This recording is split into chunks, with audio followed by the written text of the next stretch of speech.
Alas 12 na po ng tanghali at One Balita Pilipinas na. Haka-haka lang daw ang kahirapan sa Pilipinas. Ayon yan kay Larry Gadon, Presidential Advisor ng Poverty Alleviation, ang kahirapan sa Pilipinas ay imaginary lang. Sinabi yan sa isang panayam na binanggit niya ang indikasyon na mataas ng purchasing power ng Pilipino tulad ng puno ang mga tao sa mall, abalang fast food chains at mga bagong kotse sa mga kalsada. Ayon kay Gadon, ang mga ito ang nagpapakita ng isang magandang ekonomiya na sumasalamin sa tunay na sitwasyon ng ating bansa. Well, maganda po ang kanyang siguro obserbasyon, pero tatandaan po natin, ang mga tao nakapunta ng mall ay siyempre naman ang mga tao may kayang pangbili ng mga pagkain sa mall. Pero kung talagang titignan po natin, ang unang batayan po talaga ng kahirapan ay sa pamagitan ng kita at sang sahod. At ayon sa Philippine Statistics Authority, ang poverty threshold board dito sa Pilipinas ay nasa 12,000 pesos per month para sa isang pamilyang 5 miyembro. Ito po ay datos noong 2021. 2024 na po ngayon. According naman to Ibon Foundation, ang kailangan kitain ng isang breadwinner dito sa Metro Manila ay dapat umabot daw ng 1,100 pesos per day. So pumapalo po ng at least 28,000 per month itong taong 2024. So kung makikita po natin, napakalayo na po ng datos na po yun. Pangalawa, check din po natin ang ating kalidad ng buhay. Tulad ng siyempre naman, nag-i-improve ba ang ating pagkain, edukasyon, pabahay, kalusugan.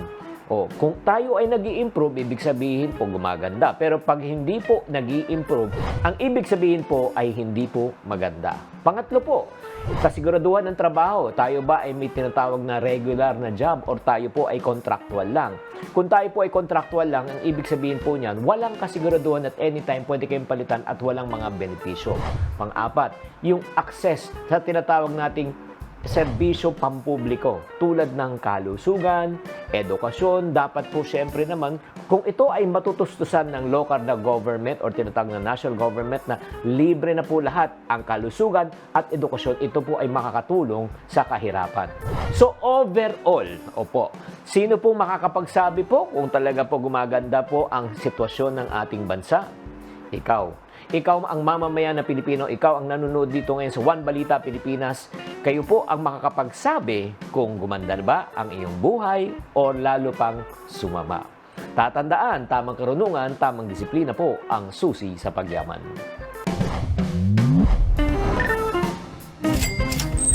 Buena mano sa ating One Balita Pilipinas ngayong Biyernes. Panibagong bagyo, binabantayan ng Pag-asa sa labas ng Philippine Area of Responsibility. Mga resort na halos ma-wipe out sa Quezon. Kakaba-kaba dahil aabutin pa raw ng ilang buwan bago sila makabawi. Oil spill mula sa isang barkong nasiraan sa New Washington, Aklan. Kumalat na sa mga palaisdaan. Paano nga ba inaaksyonan yan? Mga mangingisda sa Zambales. Sabay-sabay ng isda sa Baho de Masinloc bilang pagtutol sa fishing ban ng China na sa pinag-aagawang teritoryo. Kumusta naman kaya? Chinese national na dinakip sa Makati dahil nanutok ng baril, nakitaan ng drone, cellphone at iba pang pang-intercept umanong mga gadget. Mga pulis na bahala. Hindi kaya siya espiya raw ng China? At Public Relations Officer na sinisisi umano sa pagka-etsapwera ni Eva Darren sa FAMAS Awards, nagbitiw sa pwesto. Balitang mainit-init pa! Yan ang latest sa showbiz hikahan. Ngayong tanghalian, kasalo si Cheryl Cosset. One Balita Pilipinas!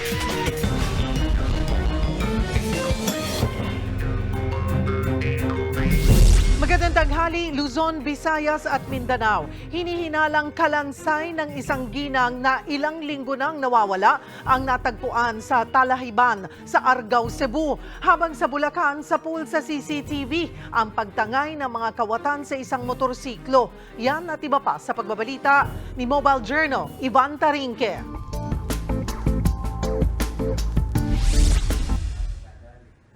Parang may hinihintay lang ang dalawang lalaking ito habang umuulan sa labas ng isang restaurant sa Plaridel, Bulacan noong nagdaang Biyernes. Nang nilapitan ng nakakaputing lalaki ang motor na nakaparada sa gilid ng establishmento, pinaandar niya ito saka umalis. Pero ang motor, hindi pala sa kanila, kundi sa isang working student na nagtatrabaho sa restaurant. Kwento ng biktima, pauwi na siya na mapansing wala na ang kanyang motor. Pinapaandar po nila kahit nakalak po yung motor. Excited po ako umuwi that time. Ganun po mangyayari. Kasamang natangay ang cellphone at cash na may kabuong halaga na nasa 90,000 pesos. Kinabukasan, napansin ng biktima na may gumamit ng kanyang cellphone at nag-post pa sa kanyang social media account. May nag-TikTok po sa account ko po na nakalagin po doon. Tapos nag-upload po siya. Nakikipagtulungan ang biktima sa mga otoridad para makilala at matunton ang mga sospek na makakasuhan ng theft. Lunes naman na matagpuan ng mga kalansay, bungo at buhok ng tao sa talahiban sa barangay Balisong sa Argao, Cebu. Sa tabi ng kalansay, may bag na may lamang lipstick, kwintas at iba pang gamit. Ang bag o babae? Ang mga ito, pag-aari raw ni Mary May Uyanguren, 33 taong gulang. Kinumpirma yan ng kanyang asawa at anak. Lipstick. Iman yung lipstick day? Ang pamilya, no? Ang bana, ang Ayon sa pamilya ni Mary May, may 11 pa siya nawawala. Kaya hinala nila. Siya rin ang natagpuang kalansay. Bago nito, umamin daw si Mary May sa kanyang pinsan na mayroon siyang kalaguyo. At ito raw ang dapat sisihin kung may mangyaring masama sa kanya. Gusto na unta na siya mo muling kawas ano ilang kuan ba mga ano yung relasyon nila gusto na makigbuwag ba niya di masulot ng laki mo nang gihadlok na niya sige atuon ako to yung bana dito sa trabaho ako ibulgar ang tanan nga naatay relasyon hadlok pa yun na siya nga hotdon ni patay ng pamilya itinuod yun yung giingon. Kiit naman ang asawa ni Mary May. Huli na lang din nang malaman niyang may iba ang misis. Kung naog kay manguha kong lalong sa kumbaka, mag-spot ko mga lasing ko. Bantayan ko ito kung kinamagawangan na magsuling na ko dito. Ito ba ko, na katawag, na istorya ko. Blind na kayo ko. Nabulgar na ang tanan, nagkatunawa na siya. Paliwanag naman ang scene of the crime operations ng Soko.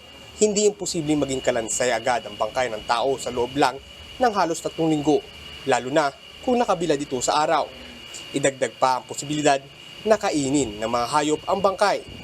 Based on the bones recovered, hiwalay sa posisyon ng ng mga damit niya at sa kanyang personal belongings niya. We believe na kinakain ng mga bayawak at saka mga aso yung body niya. Isa sa ilalim pa sa DNA testing ang kalansay para malaman kung si Mary May nga ito. Bobal Juno, Ivan Taringki po hatid ang muka ng balita. 21 million pesos. Ganyan kalaki na ang pinsalang tinamo ng agrikultura sa Bagyong Aghon. Base yan sa tala ng NDRRMC. Sa Quezon na pinakabinayo ng bagyo, problemado na rin na ang mga negosyo na aabutin daw ng ilang buwan bago makabawing muli. Magbabalita, Simon Gualvez. Sa isang oras na biyahe sakay ng bangka, mararating ang Cagbalete Island mula Mauban Port sa Quezon Province. Isa ito sa mga lugar na napinsala ng Bagyong Aghon. Sa pantalan pa lang, sasalubong na kaagad ang bumagsak na waiting shed. Napakarami ring punong natumba at mga tirahang nasira. Hindi rin nakaligtas ang lahat ng resort sa isla. Kilala ang Cagbalete Island sa kanilang pino at puting buhangin. Pero matapos ang pananalasa ng Bagyong Aghon, ito na ang naging itsura. Maraming nagkalat sa white sand at natabunan din ng mga bahagi ng puno, maging ng mga tinatawag nilang lusay o seagrass. Nawasak din ang mga cottages at nabuwal ang mga kubo. Ang pavilion kung saan tumatanggap ng guests, hindi na makilala. Umabot din daw sa 500 turistang na stranded ng 2 araw dahil sa bagyo. Pagkatapos ng bagyo, siyempre kailangan namin mag-cancel. I-cancel namin ang reservation, ang booking. So, pag nawalan ng turista dito, mawawalan ng hanap buhay yung mga locals. Nandiyan yung mga nakatrabaho sa resort, yung mga boatmen na nag-o-offer ng mga island hopping. Mula sa 18 resort sa isla, 2 ang labis na napinsala. Posibleng abutin daw ng hanggang 3 buwan bago makabawi ang lahat ng mga ito. Kaya kasabay ng pag-aliwalas ng panahon, wala ring patid ang paglilinis. At sa kabila ng nangyari, tumatanggap na ulit ng turista sa isla. Ibinyay na rin dito ang relief goods para sa 2 barangay sa Cagbalete Island. Sa Burdeos na bahagi ng Polillo Group of Islands, nauna na nagtungot na bahagi ng tulong ang Alagang Kapatid Foundation. Naghatid sila ng pagkain para sa mga nasalantang residente. Halos 3 dekada na nakatira sa tapat ng Estero de Tripa de Galina si Joycelyn. Dati, umaabot daw ng lampas tao ang baha. Pero ngayong puspusan na ang paglilinis sa mga estero, kanal at ilog, panatag na si Joycelyn sa kabila ng pagpasok ng tag-ulan. Yun nga lang, hindi ganun kadali ang binubuno ng kanyang barangay. Pinakamahabang creek sa Metro Manila ang Estero de Tripa de Galina. Kaya katakot-takot ding basura ang bumabagsak sa kanilang lugar. Naakala tuloy kami ang pinagmumula ng basurang nagtambako. Lahat, may mga patay na hayop pa nga eh. May nakakaipon nga dyan ng pagkukuha ng mga bote. Tuwing Sabado na umaga, todo suyod ang barangay sa mga daanan ng tubig para tanggalin yung mga nakabarang basura. Hinahakot din nila ang kalat sa estero. Alinsunod ito sa utos ng Department of Interior and Local Government na magdaos ng lingguhang cleanup drive. Ayon sa Task Force El Nino, nasa 4,700 flood control projects ang nakumpleto ng Department of Public Works and Highways. Ang barangay 156 naman, umaasang madaragdagan ng mga gamit nila sa paglilinis. Bagaman may pagtatayuan na ng conveyor na hahakot ng basura sa estero, wala pa ang mismong makina galing sa MMDA. Wala ring naka-standby na truck na hahakot ng basura sa lugar. Iisa lang din daw ang bangkang nagagamit ng barangay at wala pang katig kaya delikado raw na tumuob ito. Dapat po suportahan kami ng MMDA about sa project na yan. Continuous dapat po ang support. Kaso ang nagiging problema po namin dito, medyo pagka napapabayaan kami minsan eh. Pero mas pangmatagalan doon na solusyon, madisiplina ang mga tao pagdating sa pagtatapon ng kanilang basura. Ako, Simon Gualvez, para sa 1PH. Isang bagyo sa labas ng Philippine Area of Responsibility ang binabantayan ngayon ng Pag-asa.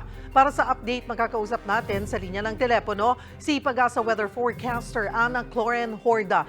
Magandang tanghali sa iyo, Ana. Magandang tanghali din po, Cheryl, ganun sa ating mga taga-subaybay. Ano ang update dito sa pinabantayan nating bagyo na ba o low pressure area pa lang? Bagyo na po ito. Sa ngayon, nasa tropical depression category na po itong binabantayan po nating sama ng panahon. At nasaan na po eksakto ito? Kamusta ang galaw at inaasahan bang papasok ito sa loob ng PAR? Yes, so base po sa ating latest analysis, nasa layo na po itong 985 kilometers, kanluran po ng extreme northern Luzon. At yung kanyang taglay ng lakas ng hangin na maabot po sa 55 kilometers per hour malapit sa gitna at pabugso na maabot sa 65 kilometers per hour. Pa-northward po yung pagkilos nito sa kasalukuyan sa bilis na 30 kilometers per hour. At sa ating pagtaya po, Ma'am Cheryl, ay itong bagyong ito ay papunta po dyan sa may bahagi po ng mainland China at doon po natin naasahan na posible po itong maglandfall sa area na yon. At sa kasalukuyan, wala pa naman po itong direkta epekto sa anumang bahagi po ng ating bansa. At sa ating pagtaya, kung sakaling papasok po ito ng PAR, ay by Sunday po. Pero mataas pa rin po yung uncertainty po natin. Dahil nga pag naglandfall po ito, ay posibleng humina po ito. Kaya medyo mataas pa po yung uncertainty natin kung papasok po talaga ito sa ating area of responsibility. Pero kung papasok man po ito, ay nasa Taiwan area na po ito ng ating PAR. At sa ngayon, kung sakaling dyan nga po siya mapupunta sa may Taiwan area, ang posible lamang po nitong maapektuhan ay yung extreme northern Luzon. Na maaabot lamang tayo nung buntot ng bagyong ito. Yes, posible po yung buntot yung makaapekto po dun sa bahagi ng extreme northern Luzon kung sakaling ito po ay papasok. At sa ngayon nga po, itong bagyong ito ay siya po yung humahatak na habagat. Kaya kung makikita po natin sa ating satellite image noon, offshore po yung habagat ngayon dahil dun nga po siya sumasama sa circulation po malapit sa China. So masasabi ba natin na magiging maganda-ganda naman ang magiging panahon natin sa bansa this weekend? Yes, tama po kayo, Ma'am Cheryl. No? So ngayong weekend ay generally magiging maaliwalas po yung ating panahon. Maliban po sa Batanes, Babuyan Islands na kung saan posible po ang makulimlim na panahon at may mga kalat-kalat na mga pag-ulan. Pero dito po sa atin sa Metro Manila, pati na rin po sa ibang bahagi na ating kapuluan ay maaliwalas nga po yung panahon na inaasahan natin hanggang sa weekend. May mga thunderstorm lamang po sa hapon at sa gabi. Pero Ms. Ana, meron pa ba tayong ibang binabantayan o nakikitang posibleng mamuong sama ng panahon sa mga susunod na araw? Sa kasalukuyan po, wala ho tayo minomonitor maliban po dito sa tropical depression na nasa labas nating area of responsibility. Maraming salamat for the update, Pag-asa Weather Forecaster Ana Cloren Horda. Sa ibang balita, lalong tumindi ang paniniwala ng ilang senador na isang Chinese ang nanay ni Banban Mayor Alice Guo at ang hinihinala nilang ina ng alkalde kasosyo niya sa negosyo. Magbabalita si Rainiel Pawid. Sarado at nakakandado ang mga pintuan ng bahay na ito sa T. Santiago Street, Kanumay sa Valenzuela City. Base sa dokumentong naipakita ni Senator Win Gatchalian, isa ito sa idineklarang address ni Banban Mayor Alice Guo sa kanilang inupahang warehouse. Pero ang humarap na totoong may-ari ng bahay, itinangging kilala niya ang kontrobersyal na alkalde. Naka 3 times na kaming palit ng number. Siyempre natakot kami, baka mamaya marami nga pumunta. Like what happened now, nandito kayo. So sana out of na kami. Sinabi rin ni Senator Win Gatchalian na ang posibleng biological mother ni Guo, si Wen Yilin, na kasama rin lagi bilang incorporator sa mga negosyong kinabibilangan ng alkalde. Sa Document of Incorporation, si Wen Yilin ay nakatira sa Filipiniana Street sa Dau, Pampanga. Pero ayon sa mga taga roon, Hindi po namin kilala yun. Wala po nakatirang ganito dito. Wala rin mga Chinese rin na dito. Konti lang. tingin tuloy ni Hontiveros baka asawa talaga ng tatay ni Mayor Alice si Wen Yilin, lalo't nakita sa travel records nila na halos 200 beses na silang nag-abroad ng magkasama. Ang kampo naman ni Mayor Guo muling iginiit na Filipina ang kanyang ina at hindi ito si Wen Yilin. Pilipina yung nanay niya. Handa rin umano ang kampo ni Guo oras na ipatawag ang kanyang ama sa Senado. Arestadong Chinese national na ito matapos makatanggap ng sumbong ang mga pulis na natutok siya ng baril sa Makati City. Target sana ng mga otoridad na makumpiska ang ginamit ng baril. Pero naalarma sila nang siyasatin ang kanyang kondo at sasakyan. Karamihan sa mga nakumpiskang equipment may Chinese markings at hindi raw may kakailang advanced technology na ginagamit sa komunikasyon. Nakumpiska rin mula sa suspect ang isang mataas na kalibre ng baril. Gayon din ang ilang ID at travel documents na nagpapakitang isa siyang Chinese. Kaya malalim ang investigasyon ang gagawin ng mga otoridad. Ay meron siyang ang certain gadgets like yung drone and meron din siyang mga cellphone and yung makapag-identify makapag-intercept ng other gadgets. Magtataka tayo kung bakit nasa possession niya yung ganitong mga klaseng gadgets. Itinanggi naman ng suspect na isa siyang spy. Are you spying? Are you astronaut? No, you're not a spy. Mag-aanim na taon na raw siyang nagtatrabaho rito sa Pilipinas.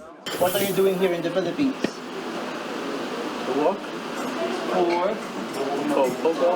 Ipasisiyasat naman sa mga eksperto ang mga nakumpiskang gamit para matukoy kung para saan ang mga ito. Nakikipag-ugnayan na rin ang PNP sa Armed Forces of the Philippines para tumulong sa gagawing investigasyon. Para sa 1PH, Rainiel Pawid, News 5. Nagsagawa ng fishing expedition sa Bajo de Masinloc ang grupo ng mga mangingisda na pawang mga miyembro ng Pamalakaya sa Zambales kahapon. Ito ay bilang protesta sa fishing ban ng China at sa detention policy ng Coast Guard dito. Para sa detalye, magkakausap natin si Pamalakaya Chairperson Fernando Hicap na kasama sa mga naglayag sa Bajo de Masinloc. Magandang tanghali po sa inyo, sir. Magandang tanghali din, no? Dating taga-subaybay. Kumusta po yung naging fishing expedition ng grupo po ninyo sa Bajo de Masinloc? Naabot po ba yung target na makapaglayag po ng 20 to 30 nautical miles mula po sa coast of Luzon? Matagumpay naman, ano?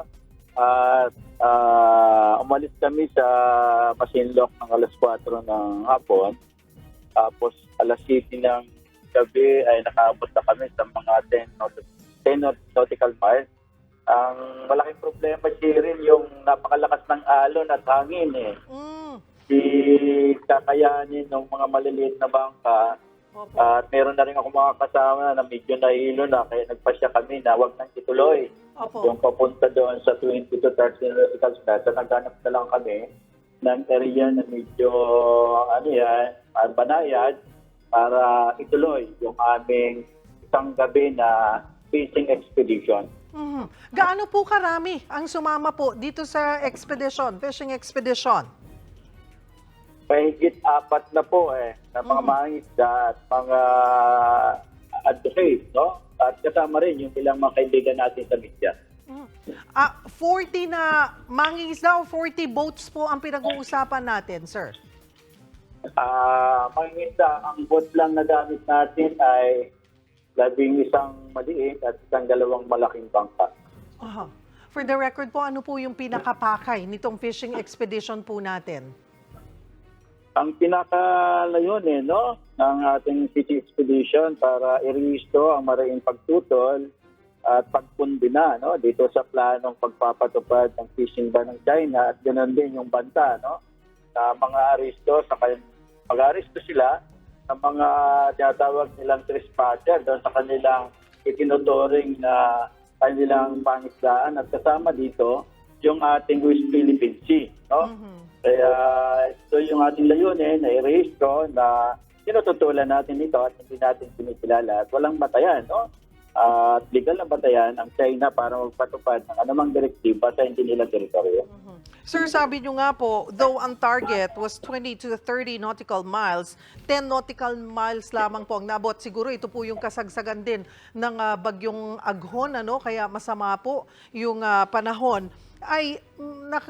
Kamusta po yung naging experience? May harassment po ba tayong naranasan mula sa China? Coast Guard? Wala, Gerald, kasi malayo pa Masyado malayo. Oo.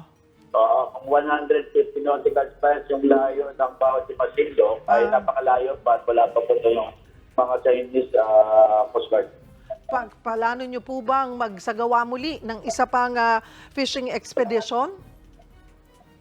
Hindi lang siguro isa, Cyril, pinaplano namin hanggat, hanggang yung China at hindi pinikilala yung ating panawagan na dapat ay umalis na sila dyan at i-militarize na yung West Philippine Sea kasi ito yung nakikita natin na isang peaceful na solusyon yan sa West Philippine Sea. Hanggat merong mga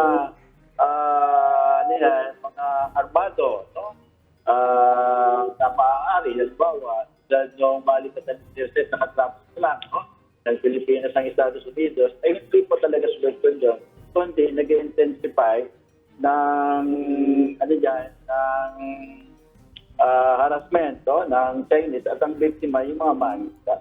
Gusto natin ipanawagan na ibalik sa dati at kilalanin na ang West Philippine Sea at ang buong pangisdaan dyan sa maging communal uli at malaya at kilalanin yung pagiging traditional fishing ground. Nagpahayag po ang PCG at BFAR na paiigtingin ang presensya sa Baho de Masinloc kasunod nga po nitong bagong fishing moratorium ng China. Ramdam naman po ba ito ng ating mga mangingisda? Sa ngayon, wala pa. Hindi pa natin nararamdaman yon kasi sabi nga ng mga mangisda natin, hindi pa regular. 24 hours na nakikita yung ating mga PCG dyan sa ating territorial water. Ano po ang ating panawagan sa ating mga authority?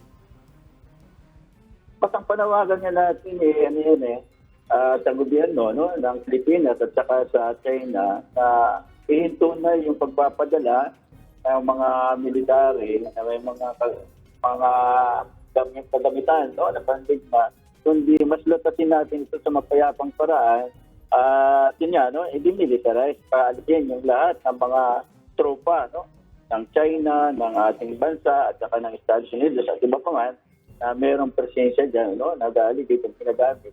Yung tension natin dyan sa West Philippines, doon sa tension natin dyan sa tunggalgan natin ng China at sa Marami pong salamat sa inyong oras at Happy National Fisher Folks Day po, Pamalakaya Chairperson Fernando Hicap.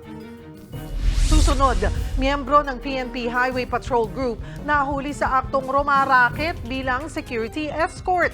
Kasama niyang rider, nagpakilala pang sundalo kahit matagal nang sibak sa serbisyo. Pamamaril sa isang motorista sa EDSA Tunnel sa Makati. Case solved na ayon sa PNP. Oil spill mula sa isang barkong nasiraan sa New Washington, Aklan. Kumalat na sa mga palaisdaan. Paano kaya ito inaaksyonan? At Elise Hoson, time out daw muna sa projects para suportahan ang partner na si McCoy De Leon. Yan at iba pa sa pagbabalik ng One Balita, Pilipinas.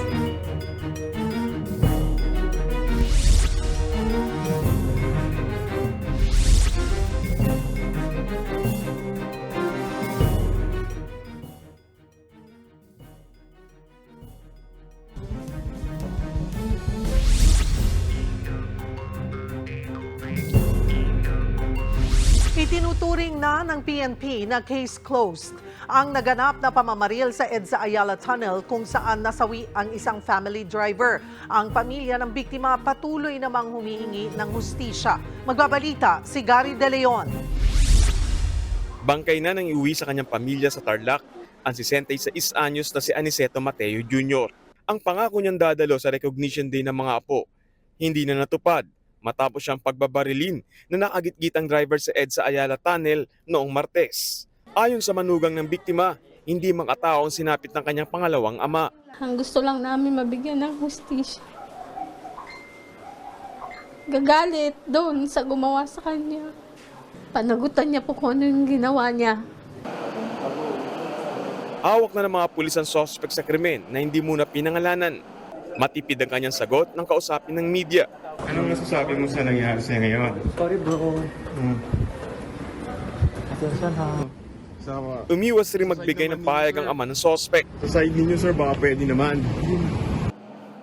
Ayon sa PNP, ngayong arestado na ang gunman ay tinuturing na nilang case solved ang shooting incident sa EDSA Ayala Tunnel. Under custody at identified po siya at maisasampa po yung kaso. So sa parameters po ng PNP ay considered solved na po itong kaso po na ito. Wala na rin anyang question sa pagkakatukoy ng suspect dahil malinaw ang mga nakalat na ebidensya na siya ang bumaril kay Mateo. Clearly po ay na-establish po na yung barel na nakuha po sa kanya ay nag-match po doon sa empty shell na na-recover po doon sa crime scene na galing po sa caliber 40 na 9mm pistol. At yun din po ay kasama doon sa mga nakarehistrong barel sa ilalim po ng kanyang pangalan. At maliban po doon ay positive din po siya sa parapin test ng gunpowder nitrates at yung testimonya rin po ng nung mismong kasama po nung namatay po na biktima, clearly identifying po itong ating nahuling suspect po. Naisampa na ng PNP ang reklamo laban sa suspect. Bukod sa kasong murder, sinampahan din siya ng paglabag sa Comprehensive Firearms and Ammunition Law at Land Transportation and Traffic Code. Matatandaan niyo po nung nakuha po at na-recover po yung black Mercedes-Benz ay iba na po yung plakang nakakabit po doon. Inalis po niya yung original plate po na BCS 77 at pinalitan po ito ng isang plaka which is a clear violation po ng ating batas. Para sa 1PH, Gary De Leon, News 5. Nabalot ng langis ang mga palaisdaan sa Lagatic River sa New Washington, Aklan dahil sa oil spill.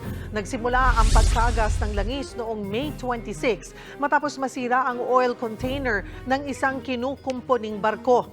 Pinakaapektado ng oil spill ang Barangay Polo kung nasaan ang shipyard.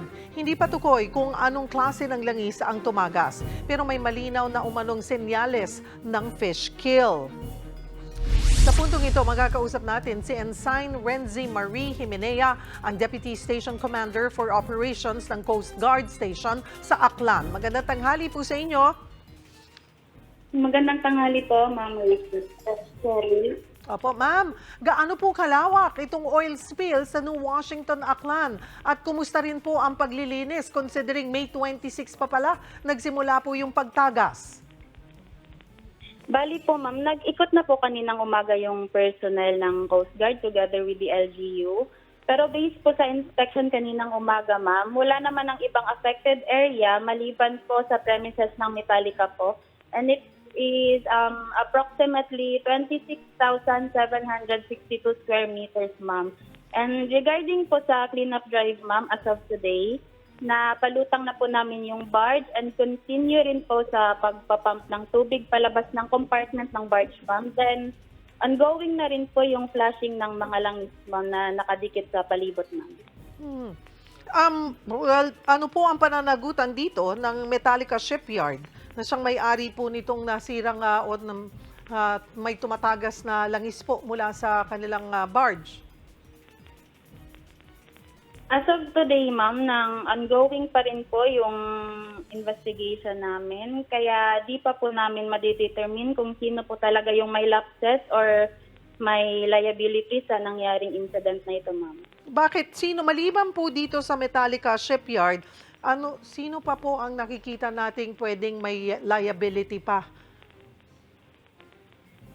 Yung namin, ma'am, during ng ongoing investigation, ma'am, bali yung barge po mismo, ma'am, yung iniimbestiga namin. Kaya hanggat ngayon po, hindi pa po talaga namin masasabi kung sino po talaga yung may pananagutan sa insidente, ma'am. Naapektuhan ng oil spill po yung pangunahing kabuhayan sa lugar, yung pangingisda at pangunguha po ng talaba. Sa inyo pong pagtaya, gaano katagal bago ulit ligtas na makapangisda na po sa lugar na yan? Nakakuha na rin po kami ng nakakuha na rin po ng sample yung BFAR natin dito, ma'am, and nag-iintay na rin po kami ng resulta para yun yung maging reference namin, ma'am, if safe na po ulit makapangisda yung mga fisherfolk namin dito within the area, ma'am. Pansamantala po na apektado po yung pamumuhay ng mga mangingisda po dyan. May balita po ba tayo, update mula po sa LGU kung ano pong tulong ang maaari pong ibigay sa mga naapektuhan pong mangingisda? In that relation, ma'am, nagbibigay po ng relief goods yung LGU dito sa New Washington, ma'am, sa lahat ng mga naapektuhang areas, ma'am. Alright, marami pong salamat for the update. Ensign Renzi Marie Himenea ng Coast Guard Station Aklan. Naglunsad ang Alagang Kapatid Foundation ng libreng check-up at gamot sa Quezon City. Nagkaroon din ng libreng serbisyong legal at bonus na libreng gupit. Narito ang report. Marami sa mga Pilipino, kinikimkim na lang ang mga problema sa kalusugan at serbisyong legal. Hindi kasi lahat may perang panustos para rito. Kaya naman, naglunsad ang Alagang Kapatid Foundation ng Medical Legal Mission para sa mga kapatid natin sa parokya ng pagkabuhay sa Quezon City. Bukod sa libreng check-up at gamot, nagkaroon din ng pagkakataon ang ating mga kapatid na sumangguni sa mga abogado tungkol sa kanilang mga problemang legal. May bonus pang libreng gupit. Pinagsama natin ang resources ng The Generics Pharmacy, doctors ng Metro Pacific Health, and of course the lawyers from Divina Law. And meron pa tayong bonus, meron pa tayong free haircut. Some volunteers offered to render free haircut service. So napakaganda nung pagkakataon na pinagsama-sama natin itong mga professional na ito. Malaking tulong ito para sa mga katulad ng 56 anyos na si Liza. Kwento niya, may nakita raw na bara sa kanyang puso noong 2009. Kahit kailangan niyang uminom ng maintenance, kapos daw ang pera niyang pambili ng gamot. So yung bibili ko ng gamot, mapupunta na sa di ba? Kaya nga lakang pasalamat ko kahit papano sa isang buwan, libre na yung gamot ko. Malaking tulong din kay Ray ang medical legal dahil na isang guni niya ang problema sa lupang minana ng kanyang pamilya. Napakalaking tulong na maisangguni namin yung aming mga problema at mabigyan po kami ng karagdagan at karampatang legal advice po. Nagdadala kami ng mga doktor. Ito po yung ibang-ibang mga specialty para mabigyan ng serbisyo yung mga kababayan natin na alam naman natin ngayon na mas mahal na ang ating medical cost at saka mahal na magpa-ospital. It's quite unique because a combination of medical and legal mission. No? Usually you have medical mission but not or legal mission but not on a combined basis. Yung kontribusyon namin dito ay yung libreng tulong legal. So nagbibigay kami ng mga payong legal sa mga humihingi ng tulong sa Alagang Kapatid Foundation at sa kanyang mga partners. Nagpapasalamat din po kami sa mga sumusunod na sponsor at partner. Taus-pusong pasasalamat ang handog ng TV5 at Alagang Kapatid Foundation sa lahat ng naging katuwang ng grupo sa isinagawang medical legal mission. Asahan niyo pong tuloy-tuloy ang pag-agapay ng Alagang Kapatid Foundation. Sa mga nais magpaabot ng tulong, i-scan lamang po ang Maya QR code sa inyong mga screen. Ano man ang inyong handog, malaki man o maliit, sisiguraduhin namin na makararating ito sa mga kapatid nating nangangailangan ng tulong.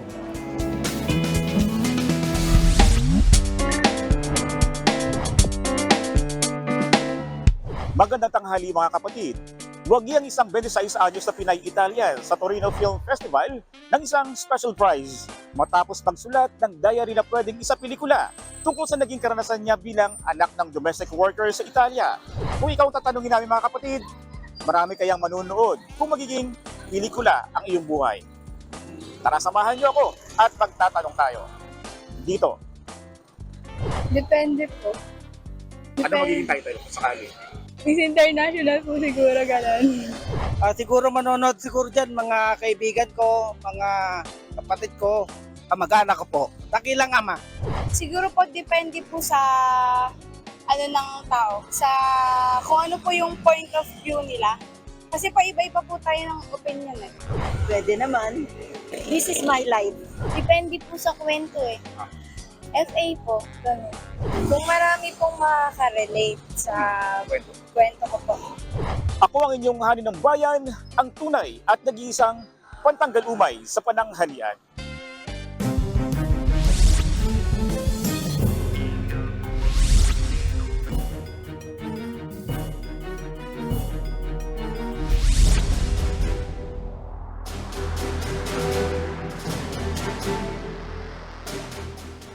Nagsimula na ang mga pulong ni Pangulong Bongbong Marcos sa Singapore. Mamaya na rin magsasalita si PBBM sa Defense Summit kung saan inaabangan kung paano niya isusulong ang posisyon ng Pilipinas sa West Philippine Sea. Para sa update, nasa linya mula sa Singapore, si Mobile Journal Julie Baiza. Julie, ano ang update dyan?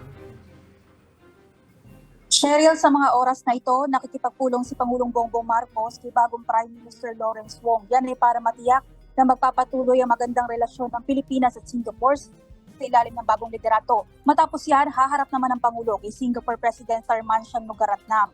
Magkakaroon din ng hosted lunch para kina PBBM at First Lady Liza Araneta Marcos na inihanda ni Prime Minister Wong. Alas 4 ng hapon, si incoming Senior Minister Lee Hsien Loong naman ang makakapulong ng Pangulo ng Prime Minister ng Lithuania. 7:25, opisyal na bubuksan ng pagtitipon at alas 8 ng gabi magde-deliver ng keynote address ang Pangulo kung saan tatalakayin niya ang posisyon ng bansa sa security, defense at diplomatic challenges na kinahaharap ng Pilipinas. Magkakaroon din ng question and answer at open dinner para sa mga delegado. Bukod sa Pangulo, may pulong din si Defense Secretary Gibo Teodoro sa kanyang counterparts at senior government officials ng iba pang mga bansa. Sa ilalim daw ng direktiba ni Pangulong Marcos, bibigyan din ni Teodoro ang pagsusulong ng interes at posisyon ng Pilipinas sa regional issues, kabilang sa mga kinahaharap ngayon ang usapin sa West Philippine Sea. Ngayon lang, Cheryl, nag-confirm sa atin si PCG Commandant Admiral Ron Hilgaban na makikipagpulong din siya sa mga opisyal ng US at ng Japan para sa pagpapalakas ng ating defense cooperation. Samantala, nandito rin sa Singapore si Foreign Affairs Secretary Enrique Manalo. Nakipagpulong siya kahapon kay National University of Singapore Center for International Law, Professor Robert Beckman. Kabilang daw sa naging discussion ang International Law of the Sea na makatutulong para sa mga future collaborations. Cheryl? Maraming salamat, Julie Baiza. Sa ibang balita, arestado ang isang rider na nagpanggap na pulis para sindakin ang nakagiriang kapwa rider dahil lang sa talsik ng tubig. Habang sa EDSA muling nagsagawa ng operasyon sa mga iligal na dumaraan sa busway. Magbabalita si Hannibal Talete. Bamadali ako, sir. Late. Alam ko, late na kasi ako. Alam ko na bawal. Sinubukan pang magpaliwanag ng rider na ito matapos mahuling dumaraan sa EDSA busway sa Pidwazon Underpass sa EDSA Main Avenue. Pero wala na rin siyang magawa kundi pirmahan ang inisyong ticket ng Special Action and Intelligence Committee for Transportation o SAIT. Isang miyembro rin ng PNP ang natiketan. Todong paliwanag din ang taxi driver na ito para hindi mamultahan ng 5,000 piso. Ay hindi ko, kalahati lang ko yung pagtumbok ko eh. Napaganon lang ako, may iniwasan akong lubak. Pero iba raw ang nakita ng SAIC. Hindi naman po natin masabi na kalahati kasi dumami mismo talaga sa bus lane. Binaybay niya po talaga. Pinuntahan ng mga pulis at isang call center agent ang opisina ng ride-hailing service na Move It. Sumbong kasi ng biktima. Na-hold up siya ng rider nito. Imbis daw na ibaba siya sa kanyang destinasyon, nilampasan ito ng rider. Napapayag daw niya itong huminto at ibaba siya pero may kondisyon. Sabi niya ibababa niya daw ako pero kailangan ko ibigay yung bag ko sa kanya. So nung time na yun, sabi ko okay, sige po, basta ibaba niyo na ako. Ayon sa Move It, naka-preventive suspension na ang nadadawit na rider habang nagsasagawa sila ng investigasyon. Pagtitiyak ng kumpanya, hindi nila kinukonsente ang mga ganitong insidente. Bakit SPG ka? Yes sir. Ang uniform mo, nag-uniform ganito. Ang uniform ko sir nasa bahay sir. Nasita ang lalaking ito ng mga operatiba ng PNP Highway Patrol Group na nagsasagawa ng Oplan Wastong Hagad sa kahabaan ng Jokno Boulevard sa Parañaque City. Nabisto ang illegal nilang sideline bilang motorcycle security escort ng isang sasakyan. Pero kahit miyembro siya ng PNP HPG, ibang suot niyang uniforme. Kulang ko sir. Nasa bahay sir. Ilan mga deception. Ang kasama ng rider, nagpakilala umanong sundalo na kapareho niya ng suot. Pero ayon sa Philippine Army, matagal na itong na-discharge mula sa serbisyo. Inaalam pa ng PNP kung sino ang inieskorta ng dalawa dahil humaharurot ang sasakyan. Mahaharap ang dalawa sa reklamong usurpation of authority at illegal use of uniform and insenya. Paalala naman ni PNP Chief Romel Francisco Marbel. Bawal po ang mga pulis na magkukumpo ng other jobs na baliban sa pagiging pulis sila. Basta during office hours, trabaho po kami. But after office hours, they can do. Wag lang ho yung moonlighting talaga. Kulong naman ang rider na ito matapos na magpanggap na pulis sa nakaalitang kapwa rider sa Las Piñas. Natalsikan daw ng tubig sa pantalon si alias Chris. Para makapanindak, nagpakilala raw na pulis si Chris. Nagkataon namang BGMP officer ang rider. Na-recover sa suspect ang isang sling bag na naglalaman ng lisensyadong kalibre 45 baril at mga bala. Pero walang permit to carry. No comment naman ang suspect. Mahaharap siya sa mga reklamong usurpation of authority at paglabag sa Comprehensive Firearms and Ammunition Act. Ako si Hannibal Talete para sa 1PH. Nag-viral kamakailan ang video ng isang pamilya na hindi umabot sa kanilang flight. Paano raw sila matatawag na late kung dumating naman sila 30 minutes bago lumipad ang eroplano? Para bigyan ng mukha ang balita, Mobile Journal, Merimon Reyes. Nakapag-book ka na ba ng flight sa iyong dream destination? Make sure lang po na pupunta kayo on time sa airport para hindi maabala ang inyong biyahe. Sa mga mahilig gumala dyan, ilang oras ang allowance time na binibigay nyo bago ang inyong flight departure? Say ng mga nakakwentuhan natin sa NAIA, minimum daw nila ay 2 oras. Ang iba naman 3 hanggang 4. Pero meron ding mas pabor kahit 6 na oras silang maghintay. Tulad na lang ng pamilya ni Analiza Andasa na umalis ng alas 9 ng umaga mula sa Nueva Ecija para sa kanilang panghapon na flight. Para po yung mga pangyayari hindi nga po natin inaasahan. Para po mas mainam, maaga na andito na po. Natakot daw silang magaya sa isang video na nag-viral sa social media kung saan makikita ang isang grupo ng mga pasahero na hindi pinapapasok ng check-in counter para sa alas 12 nilang flight. Karapatan ko to para magreklamo. 11:30 kami dumating.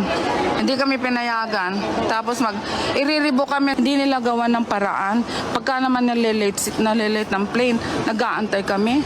Pagka naman kami hindi naman kami late. Hindi kami gusto nila may rebook kami. Halo-halo ang reaksyon ng netizens tungkol dito. Pero ano nga ba ang protocol tungkol sa oras na dapat respetuhin ng mga pasahero? Ayon kay AirAsia spokesperson at First Officer Steve Dailisan, iba-iba raw ang time allowance na ina-allot ng mga airlines. Pero mayroong standard practice para sa international flights na at least 3 oras at 2 oras naman para sa mga domestic flights. So this will allow you to facilitate, number 1, the check-in process at the check-in counter, then the boarding procedure. At least 45 minutes dapat nakapag-check-in ka. This is for domestic. Kasi international is a different case because you need to go through immigration pa. Para naman sa mga nagtataka kung bakit hindi na pwedeng mag-check-in ang late passengers kahit hindi pa naman nagte-take off ang eroplano, marami pa raw kasing proseso pagkatapos ng check-in tulad ng pag-load ng mga bagahe, pag-update sa bilang ng pasahero na kailangan ng piloto para masigurong safe ang paglipad. At kung magkaroon man ng kaparehong sitwasyon na na-late sa mga flight, makipag-usap na lang daw ng matiwasay sa mga staff dahil may mga alternative options naman daw na inaalok ang airlines para sa mga pasahero nito. Sa airport nagsisimula ang ilang good at bad memories para sa maraming travelers. Kaya mabuting maghanda at alamin ang mga do's and don'ts para masiguro ang hassle-free na biyahe. Mobile Journal Merrimon Reyes po, hatid ang muka ng balita.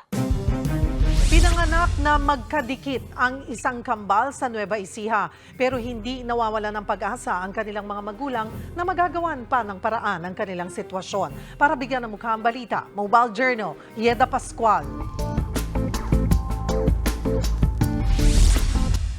Ipinanganak na magkadikit ang dalawang sanggol mula Nueva Ecija. Ang mga magulang ng kambal humihingi ng inyong tulong.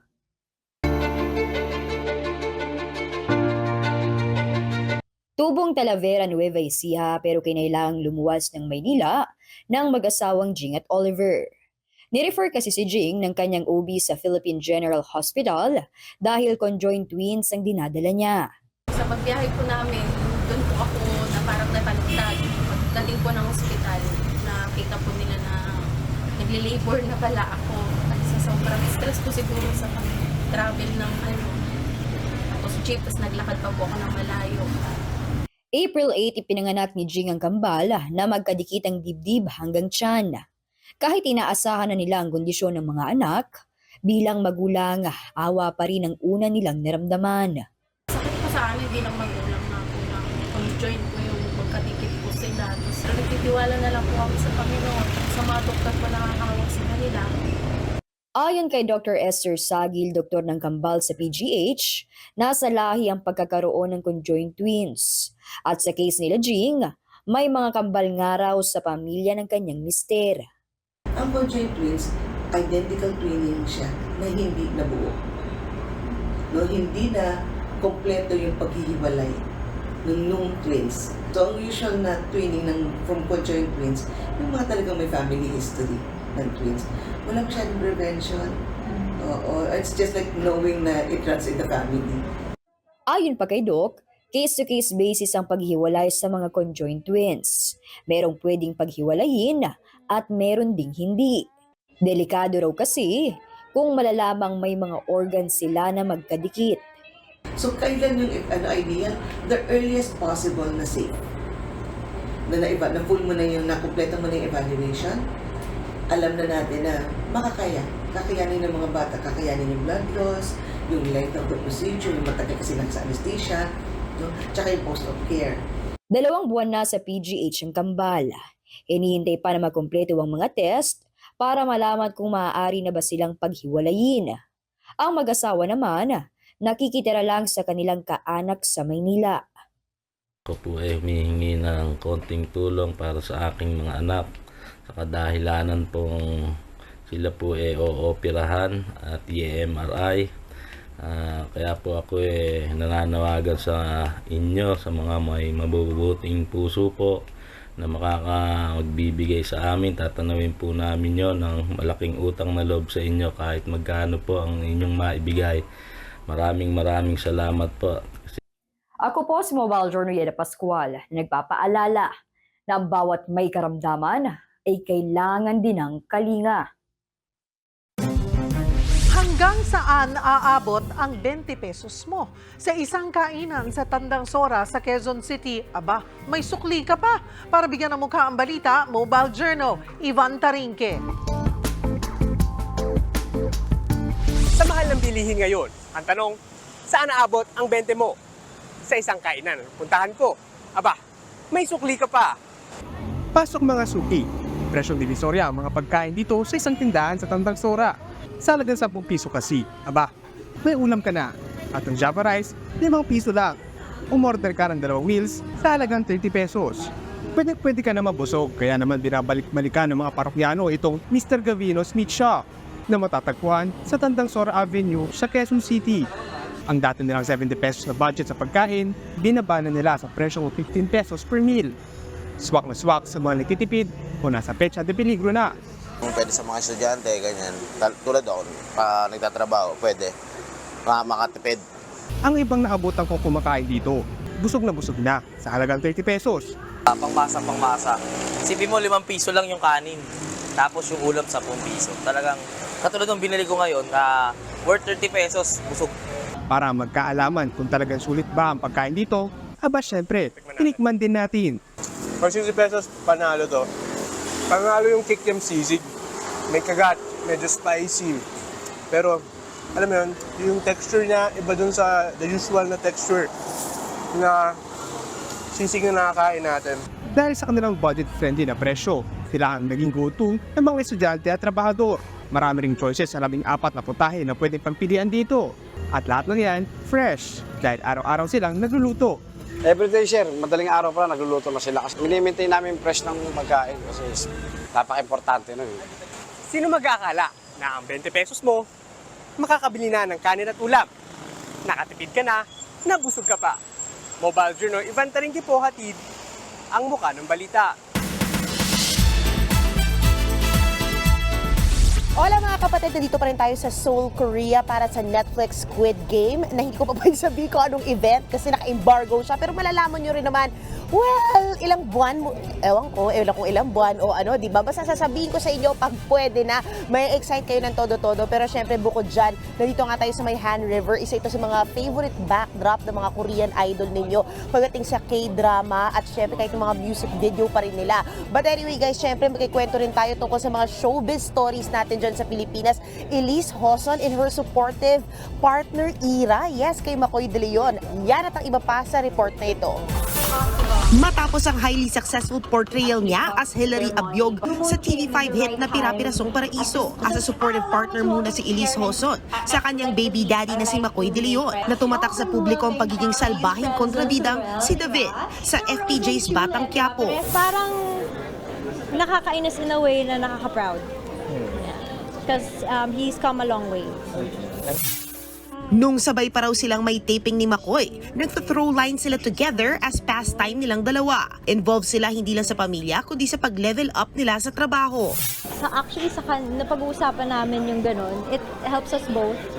Minsan nag-ask ako sa kanya, anong ginawa mo doon? Paano mo ginawa yun? Kasi nakakabilib din as me as an audience. All is well naman sa family life nila at sa 3-year-old daughter na si Feliz. Matatandaan na a year ago, dumaan din sa challenges ang samahan ng dalawa. Pero ngayon ay smooth sailing na raw ito. We want to keep our private life private. What you see is what we just want to share. Abangan daw dahil may naka-line up na for Elise after Pira-Pirasong Paraiso. Ano? Hoy! Sino papalag dito, ha? Nasaan yun? Babasagin ko pang nguya mo!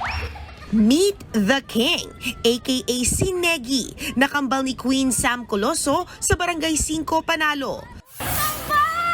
Hoy, kamusta ka? I'm so glad you're back, Kambal!